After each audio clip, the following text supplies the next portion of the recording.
नमस्कार। इलेक्ट्रिकल गुरुजी के YouTube channel में आपका फिर से स्वागत है। आज जिस टॉपिक पे डिस्कस करेंगे वो टॉपिक है generation of alternating voltages and current.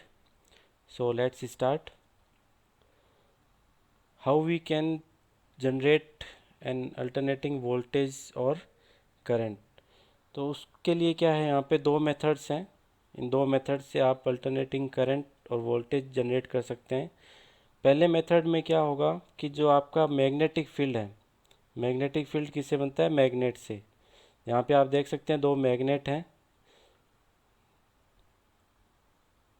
Sorry दो पोल्स हैं एन और S, north pole and south pole. तो इसकी वजह से जो फील्ड जनरेट हो रहा है वो उसकी डायरेक्शन क्या है? इस तरफ। जो मैग्नेटिक फील्ड या जो अपन कह सकते हैं मैग्नेटिक फ्लक्स, उसकी डायरेक्शन किस तरफ होगी? एन से एस की तरफ। तो ये जो दोनों पोल्स हैं ये क्या है? स्टेशनरी हैं। ये क्या होते हैं? स्टेशनरी। और जो कॉइल है ये क्या है? कॉइल ये क्या होगी? रोटेटिंग। कॉइल क्या होगी? Rotating coil. तो फर्स्ट कंडीशन में तो क्या होगा, जो मैग्नेटिक फील्ड जो प्रोड्यूस कर रहे हैं या तो क्या होंगे, ये मैग्नेट होंगे या किसी कॉइल से भी, कॉइल में करंट फ्लो करवा के भी मैग्नेटिक फील्ड तैयार किया जा सकता है। तो ये क्या होंगे? स्टेशनरी होंगे। और जो कॉइल होगी वो क्या होगी? रोटेटिंग होगी। इन सेकेंड केस क्या होगा, कॉइल्स जो होंगी वो तो क्या है, जैसे ए और बी, यहाँ पे दो कॉइल्स हैं जो आपके स्टेटर के ऊपर वाइंडिंग की हुई है, ये तो क्या होंगे? स्टेशनरी। कॉइल्स क्या होगी? स्टेशनरी। बट मैग्नेटिक फील्ड है, यहाँ पे आप देख सकते हैं रोटर के ऊपर वाइंडिंग करके यहाँ पे मैग्नेटिक फील्ड प्रोड्यूस किया जाता है भाई, ये करंट जो इसके अंदर पास करवा के। तो उसकी वजह से यहाँ पे आप देख सकते हैं एक नॉर्थ पोल है और एक साउथ पोल है। तो ये रोटर क्या है? ये रोटरी मैग्नेटिक फील्ड। सो इन दोनों तरीके से क्या है, आप अल्टरनेटिंग वोल्टेज या करंट प्रोड्यूस करवा सकते हैं। पर इन जनरल हमेशा क्या है, ये वाला जो देख सकते हो आप बी जो डायग्राम है, जिसमें कॉइल है वो स्टेशनरी रहती है और जो मैग्नेटिक फील्ड है वो रोटेटिंग मैग्नेटिक फील्ड है, यूज में लिया जाता है। अब इससे इसके पीछे क्या फंडामेंटल है उसके ऊपर डिस्कस करते हैं कि जब भी कोई कॉइल है,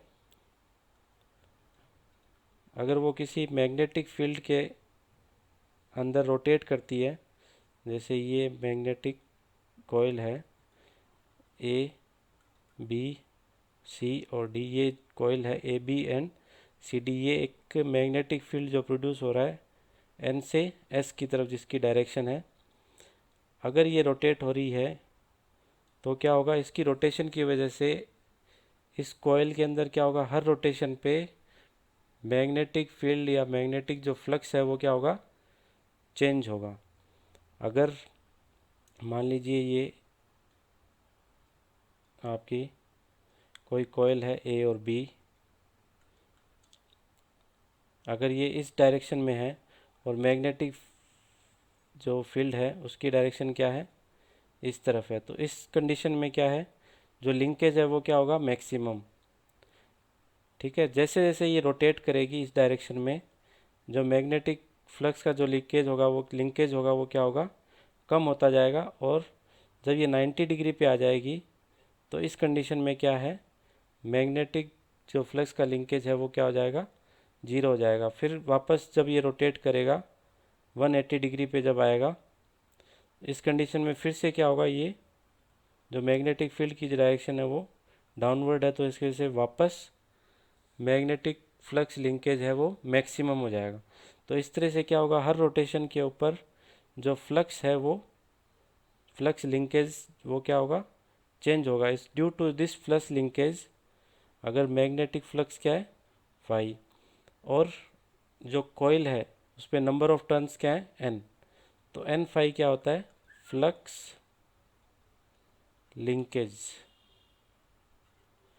and due to Faraday's law, हमने क्या पढ़ा है? अकॉर्डिंग टू फेराडेज लॉ क्या होता है, अगर किसी कॉइल के अंदर फ्लक्स चेंज हो रहा है, due to this change of flux, उसमें क्या होगा, एक ईएमएफ जनरेट होगा, चेंज ऑफ फ्लक्स, या कह सकते हैं चेंज ऑफ फ्लक्स लिंकेज। तो उसकी वैल्यू क्या होगी, E is equal to N D phi by D t. इसके पीछे जो जनरेशन ऑफ वोल्टेज और करंट के पीछे जो फंडामेंटल थ्योरी है वो क्या होती है, फेराडेज लॉ। अब इसमें एक रूल और लगता है, लेंज लॉ। वो किस तरह से अप्लाई होता है उसको अलग समझते हैं, थोड़ा सा ध्यान दीजिएगा, क्योंकि जनरली हम बुक्स में क्या देखेंगे, आप यहाँ पे E equal to N D phi by D T ना होके यहाँ पे आप देखोगे एक माइनस साइन। तो जनरली स्टूडेंट्स के ये कन्फ्यूजन रहता है कि फेराडेज के अकॉर्डिंग तो क्या है, E इजक्वल टू क्या होता है, N D phi by D T, पर ये माइनस साइन है वो किस वजह से आया है, ये माइनस साइन आता है लेंज के लॉ से। तो ये जनरली एक लॉ इसके ऊपर अप्लाई नहीं होता, this is a mixture of two law, Faraday's and Lenz law. तो उसको समझते हैं कि ये किस तरह से अप्लाई हो रहा है, थोड़ा ध्यान दीजिएगा इसके बारे में। तो यहाँ फर्स्ट कंडीशन में आप देखिए, फर्स्ट कंडीशन के अंदर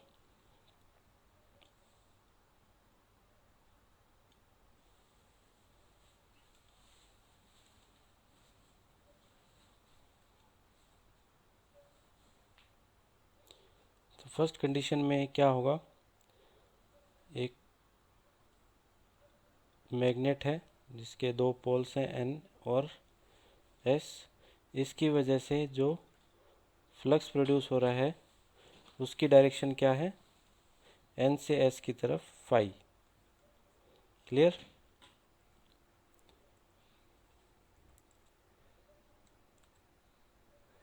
अगर हम इसके अंदर कॉइल को प्लेस करते हैं, ये हमारी कॉइल है जिसके दो साइड हैं A B and C D, और अगर ये रोटेट कर रही है क्लॉकवाइज डायरेक्शन में, तो उस कंडीशन में क्या होगा कि इसमें आप देखिए ए और बी है वो किस तरफ, इसका जो डायरेक्शन ऑफ मोशन है वो किस तरफ है, अपवर्ड डायरेक्शन में, क्योंकि ये क्या है, रोटेट हो रही है क्लॉकवाइज में। तो अगर आप इसको देखेंगे, अगर थोड़ा दिमाग में इसको अगर घुमाने की कोशिश करेंगे, तो वो क्या कॉइल है वो किस तरफ रोटेट हो रही है, अपवर्ड डायरेक्शन में। तो अगर इसके अंदर करंट की जो डायरेक्शन अगर हमें फाइंड आउट करनी है, तो उसके लिए अप्लाई करते हैं Fleming's left hand rule, Fleming's left hand rule. इसके अकॉर्डिंग क्या है कि आपकी जो फर्स्ट फिंगर है वो तो शो करेगी फ्लक्स की डायरेक्शन, जो मैग्नेटिक फ्लक्स है एन से एस की तरफ, और जो थंब है वो क्या शो करेगा, मोशन की डायरेक्शन, जो कॉइल की जो मोशन है या कॉइल की जो रोटेशन की जो डायरेक्शन है उसको, और जो मिडिल फिंगर है वो आपके बताती है करंट की डायरेक्शन। तो ये ही आपके यहाँ पे हम अप्लाई करते हैं। अगर इस जो साइड है कॉइल की ए और बी, इसके ऊपर अप्लाई करें तो आप देखेंगे कि जो फ्लक्स की डायरेक्शन है वो क्या है, एन से एस, जो कि फर्स्ट फिंगर शो कर रही है, और जो मोशन है वो क्या है, अपवर्ड डायरेक्शन में, जो रोटेशन का जो डायरेक्शन है वो क्या है, अपवर्ड डायरेक्शन। तो करंट की डायरेक्शन क्या होगी, ए से बी की तरफ। तो ए और बी, ए बी जो साइड है इसमें जो करंट प्रोड्यूस हो रही है उसकी डायरेक्शन क्या होगी, डाउनवर्ड डायरेक्शन, ए से बी की तरफ। इन सेकेंड केस क्या होगा, इसका जस्ट अपोजिट। अगर हम ये कह रहे हैं कि अगर किसी मैग्नेटिक फील्ड के अंदर अगर किसी कॉइल को अगर रखते हैं, अगर वो रोटेट हो रही है, तो due to this change of magnetic field उसमें करंट प्रोड्यूस होती है। सेकेंड केस में क्या होगा कि अगर कोई करंट कैरिंग कॉइल है किसी मैग्नेटिक फील्ड में रोटेट हो रही है, तो वो खुद भी अपना क्या है एक फ्लक्स प्रोड्यूस करती है, कि अगर कोई कोयल है अगर वो रोटेट हो रही है तो वो खुद भी क्या होगा अपना फ्लक्स है वो प्रोड्यूस करेगी। तो उसकी अगर डायरेक्शन है वो हम यहाँ पे फाइंड आउट करते हैं। तो उसके लिए क्या है, ये आपकी कॉइल जिसमें ए बी और सी डी ये दो साइड्स हैं। ऑलरेडी हम जो करंट की डायरेक्शन है वो क्या है हमारी आई। अब जो इससे जो फ्लक्स प्रोड्यूस होगा आई, जो करंट फ्लो हो रही है किसमें, ए बी साइड में, और ये क्या है रोटेट हो रही है क्लॉकवाइज डायरेक्शन में। तो इसकी वजह से जो फ्लक्स प्रोड्यूस होगा उसकी डायरेक्शन किससे निकालते हैं, Fleming's right hand rule. Right hand rule, Fleming right hand rule क्या कहता है कि अगर थंब है वो तो क्या है, फ्लेमिंग राइट हैंड रूल अगर आप अप्लाई करेंगे, जो थंब है वो तो क्या होगा आपका मोशन की डायरेक्शन को शो करेगा। जो थंब है वो क्या है, ये अगर थंब है ये तो क्या होगा रोटेशन की डायरेक्शन को शो करेगा। और जो मिडल फिंगर है वो क्या होगी, मिडल फिंगर है वो क्या होगी करंट की डायरेक्शन को शो करेगा।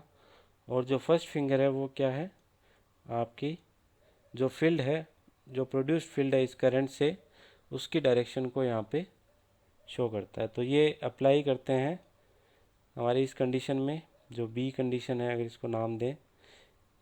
तो अगर ये मोशन जो है, क्योंकि यह कोयल है वो क्या है अपवर्ड डायरेक्शन में रोटेट कर रही है, तो ये जो हो गया ये तो हो गया मोशन, या कह सकते हैं डायरेक्शन ऑफ रोटेशन। करंट की डायरेक्शन क्या है ए से बी की तरफ। तो जो आपकी फर्स्ट फिंगर है वो क्या होगी, जो current due to this current जो फ्लक्स प्रोड्यूस हो रहा है उसकी डायरेक्शन को, या जो मैग्नेटिक फील्ड प्रोड्यूस हो रहा है आप कह सकते हैं फाई, या फिर कह सकते हैं यहाँ पे अगर फाई नहीं कहना चाहते तो फाई की जगह आप कह सकते हो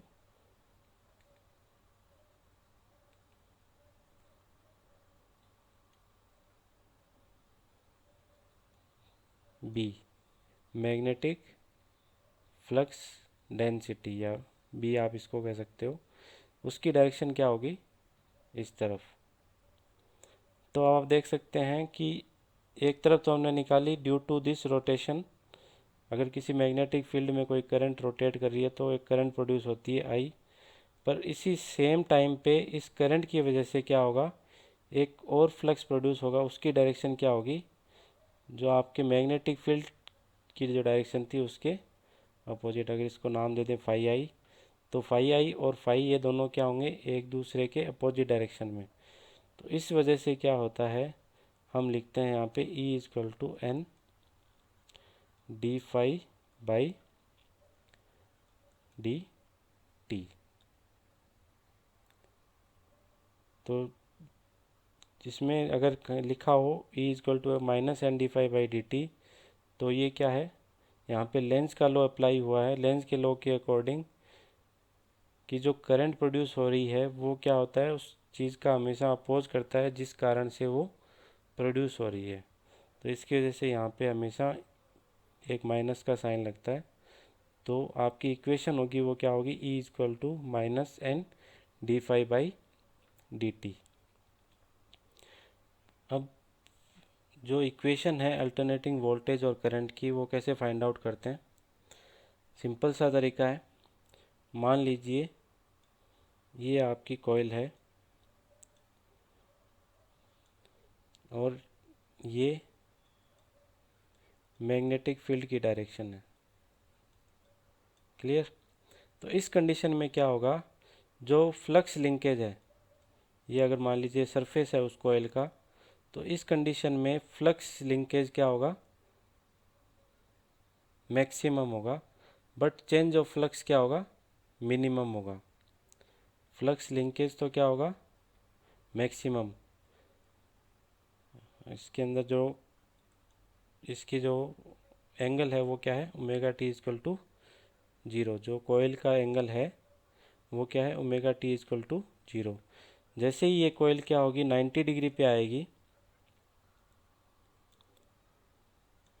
इस कंडीशन में क्या होगा आप देख सकते हैं, इसका जो सरफेस है और जो फ्लक्स है इनके बीच में एंगल क्या होगा, जीरो। तो इसकी वजह से फ्लक्स लिंकेज क्या है, zero, but change of flux क्या होगा, मैक्सिमम।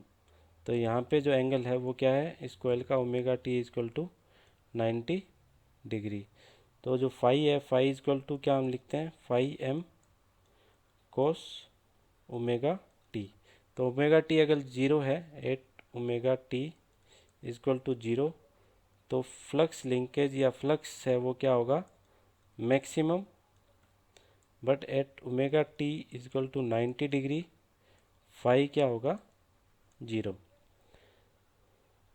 और हमारी जो इक्वेशन थी ईएमएफ की इक्वेशन वो क्या थी, minus N D phi by D T. Phi की वैल्यू यहाँ पे हम पुट करते हैं, minus N D by D T phi M cos omega T.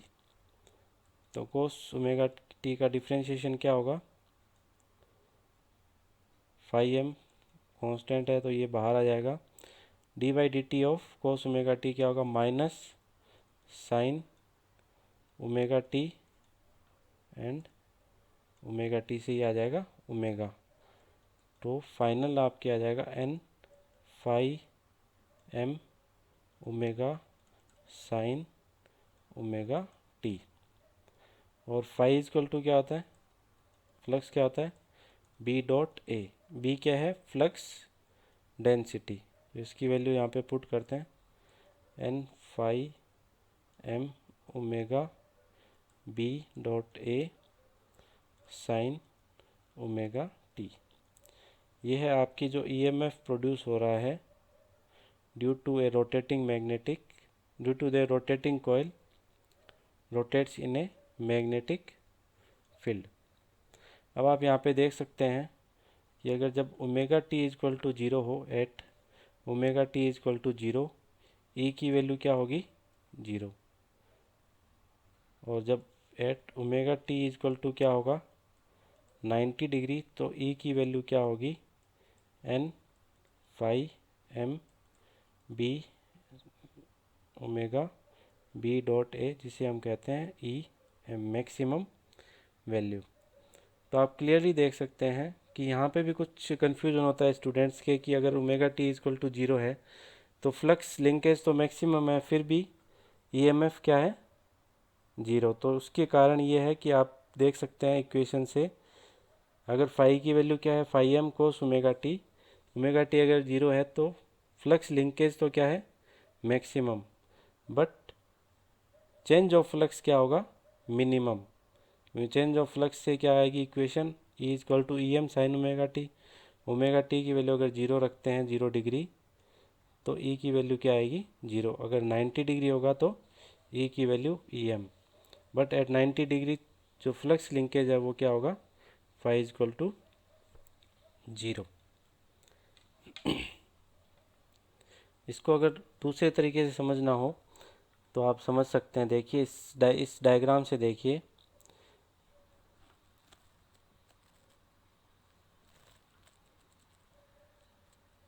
One minute.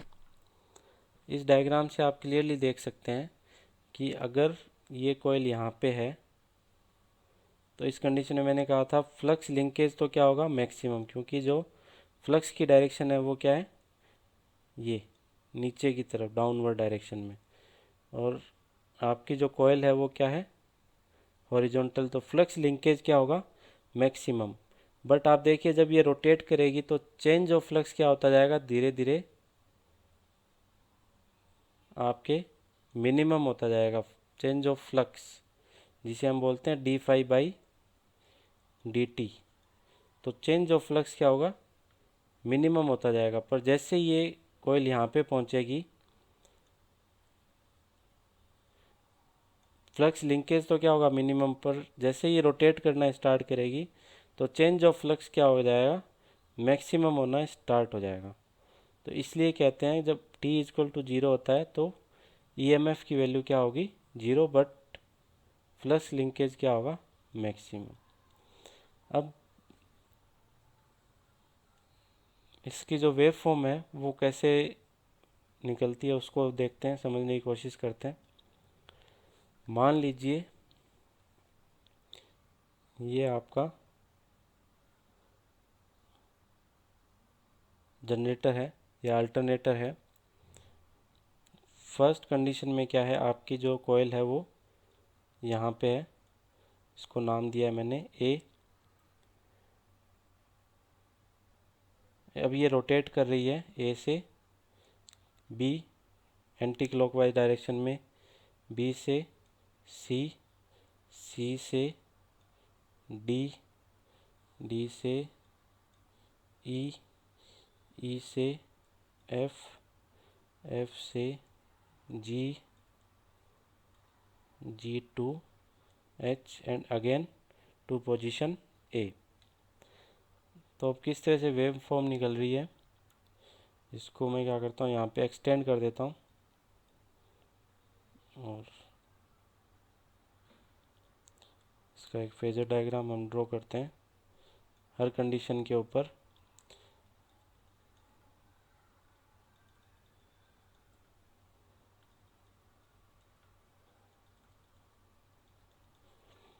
इस तरफ है हमारा एंगल ओमेगा टी और इस तरफ है EMF E। तो एट फर्स्ट कंडीशन हम देख सकते हैं यहाँ पे ओमेगा टी की वैल्यू क्या है, एट ए कंडीशन पे ओमेगा टी की वैल्यू 0। तो ओमेगा टी की जो हमारे इक्वेशन है वो क्या है, E equal to EM sine omega T. तो ओमेगा टी इक्वल टू 0 है तो E की वैल्यू क्या होगी यहाँ पे 0। तो ये E की वैल्यू है 0। जैसे ही ये क्या होगा ओमेगा टी है वो C पे जाता है इस पॉइंट पे, तो ओमेगा टी की वैल्यू C के ऊपर क्या है 90 डिग्री। तो ये क्या होगा मैक्सिमम। तो ये इस तरह से C के ऊपर जाते जाते क्या हो जाएगा मैक्सिमम EM। जैसे ही ये C से E की तरफ बढ़ेगा अगेन ओमेगा टी की वैल्यू क्या होगी 180। 180 अगर यहाँ पे पुट करते हैं तो अगेन ये क्या हो जाएगा 0। अगेन E से जब G की तरफ जाएगा, जब ओमेगा टी की वैल्यू क्या होगी 270। तो पर ये मैक्सिमम होगा पर इन नेगेटिव डायरेक्शन। और 270 से again omega T equal to क्या होगा 360।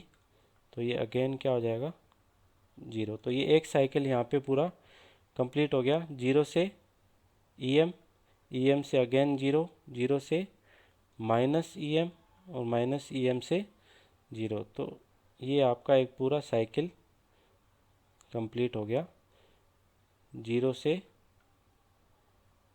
2 पाई, ये कंडीशन पे पाई बाई 2, पाई और 3 बाई 2।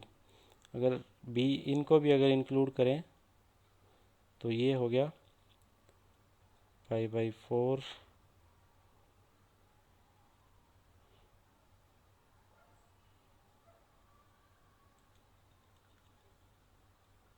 ये हो गया 3 पाई बाई 4। तो इस तरीके से आप इनको भी इसके अंदर इंक्लूड कर सकते हैं। तो जो हमारी वेव फॉर्म आई फाइनल वेव फॉर्म वो क्या है, एक sinusoidal wave form. This is a sinusoidal wave form. ये है EM माइनस EM। इस डायरेक्शन में क्या होगा ओमेगा टी और इस डायरेक्शन में क्या है E। तो इस तरह से आप क्या है इसकी वेव फॉर्म है जो अल्टरनेटिंग करंट की वो निकाल सकते हैं। नेक्स्ट आज इस वीडियो के लिए इतना ही। Thank you. नेक्स्ट वीडियो में इसके आगे जो टॉपिक है वेव फॉर्म के बारे में उसके ऊपर डिस्कस करेंगे।